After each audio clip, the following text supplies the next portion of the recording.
What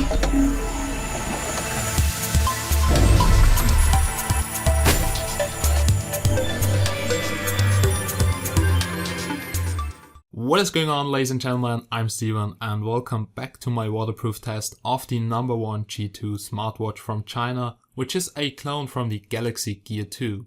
Now the No.1 G2 retails for only about 50 or 40 euros, so it's very cheap and it's not even half the price from the Galaxy Gear 2. But is this watch also waterproof?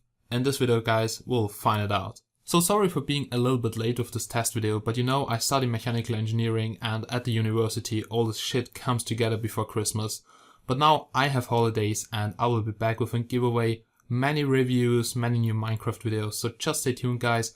And as always, you can find the product link down below in the description. So let's get started and let's see what happened during the waterproof test. So let's go. Okay guys, now here comes the waterproof test. And I have seen a review from Styler on YouTube. He has the same smartwatch and he also did the waterproof test and the smartwatch survived. But my smartwatch just broke down because after 10 or 15 seconds water came into the smartwatch and the smartwatch just did shut down. And I still don't know where the water came into the smartwatch, but I can just confirm this watch is not waterproof. So you see it shuts down. I also talked to No.1 and they told me the watch is not waterproof, it's just splash water resistant. So don't go swimming with the watch and don't try those waterproof tests at home because it will probably kill your smartwatch. I mean, it's so much cheaper than the Galaxy Gear, but you see it lacks of some features and it's not waterproof. So let's get it out of the bowl here and then let's have a look at the smartwatch. And yeah, I just took it out and as you can see, I cannot power it on anymore. So you can definitely see there's some contacts short out. And there is water in the smartwatch which prevents it from starting. Now I really don't know where the water came in and we'll probably find it out later.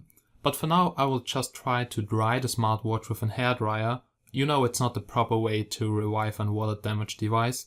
But anyway, let's just try it and let's see what happens. So let's go, guys. Now after some attempts with the hairdryer, you see I could get it to start but the display is still white, so the contacts from the display connector are probably bridged or something. And we will try to open it up now and then I will try to clean the contacts with some alcohol and also dry it and then we'll see if we can start the smartwatch. And maybe we'll also find out where the water came from. So let's go. Oh yeah, I managed to remove the bottom cover and you can see the battery pack is located in here. It's a 3.7 volt lithium ion battery pack, 235 mAh, so not that much. And you can see there is water everywhere. Water on the main board, water on the speaker, water on the battery pack. And you can see there's a sealing, the black thing which goes around the cover here, but the sealing is completely useless. Okay guys, so personally I think the sealing is good. Maybe there was not enough pressure on the sealing, but I probably think the water came in through a different spot.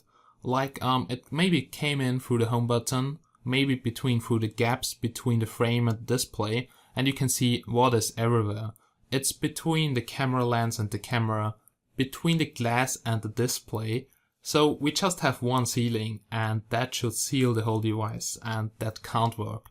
I also think here there are too many gaps between the glass and the frame, so it's definitely not waterproof.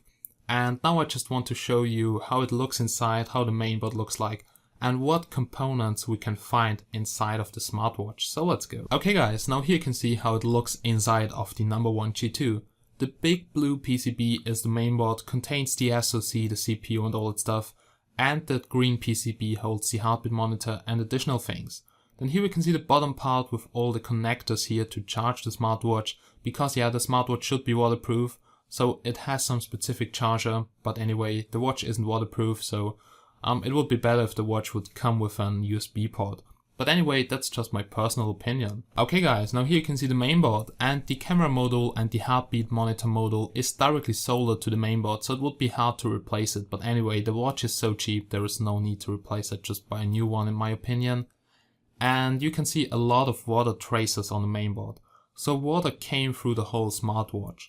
Now let's have a look here at the display, and I can't take it off because I will probably break the display. It's very tight in place and I will just try to lift it a little bit and then get the water out with hot air. Okay, so this is what I will try to do right now and then let's see if I can get it back to life. Oh yeah, I have now removed all the water from the inside and now I just want to reassemble it. And then I saw this. So they didn't pull off the sticker here from the tape which should actually secure the flex cable and the connector. So this is how quality control works in China. There is no quality control, right? And this is why you can get this watch here for about 35 to 40 euro.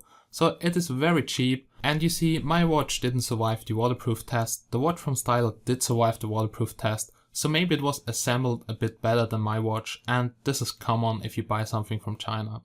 You know, you will always get my honest opinion, and I have to say this watch is awesome. But yeah, some watches are not assembled that good, so you see this one here, I wouldn't even try splash water tests. And also, I could get it back to life, but there is still water between the glass and the display. I tried to get it out with hot air, but I didn't want to lift the display because I would probably crack it. But anyway, the watch is nice. But always think twice, if you buy something which is very cheap, then you can't expect that it is as good as the original. So don't always watch one review, watch 2 or 3 reviews before you buy the device you want to buy. And I also want to tell you that I have now an iPhone 6 clone without logos. The review will come next week, so stay tuned for that. Check out the link down below in the description from eFox Shop.